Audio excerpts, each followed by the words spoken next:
Morning mga mi. Welcome to my vlog again. O yan. Ganda na no. Alam niyo ba mga mi kung sino yan? Si Pink Bigroy. Inano ko lang, sinave ko lang. Kasi medyo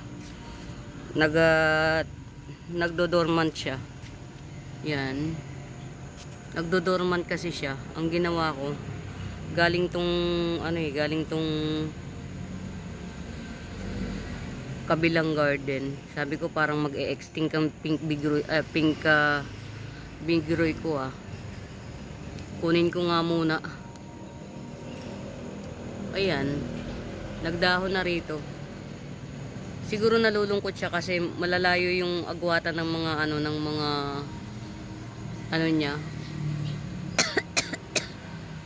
Malalayo yung agwatan. So ayan. Okay na siya.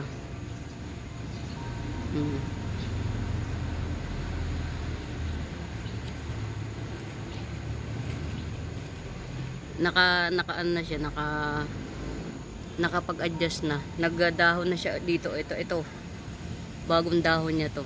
Tapos may palabas ulit. Bihira kasi sa market ngayon yung pink, as in pink bigroy mga mi. Bihira. Yan. Bihira ngayon yung pink bigroy sa market. Laging yellow. Madalas yellow. Ito yung yellow oh. Pakita ko sa inyo yung yellow ha. Ito pink. Pink yan. Pink bigroy. Ganda diba?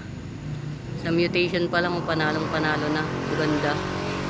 Yan si pink. Ito yung yellow oh. Pakita ko sa inyo yung yellow. Yan. Yan ang yellow. Maganda pa rin si pink. Diba? Pero ito si yellow, kapag ka nag-mutate yan, carry boom boom yan, ang ganda niyan lalo.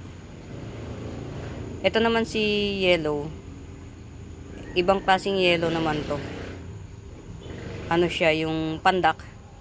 Yung kasi yung pink bigroy na yun, nagja-giant yun. Tumataas siya. Mga giant na aglaw. Itong klase nito, siya, pandak lang siya. Maglalash lang siya, pero hindi masyadong tataas. Yan.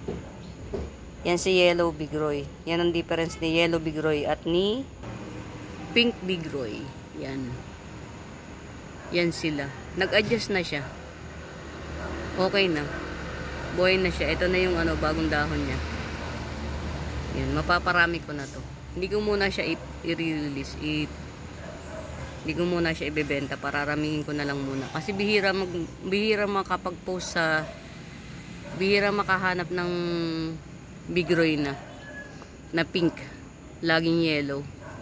Parang naubos na. Yan. Yan si bigroy, pink at saka si yellow bigroy.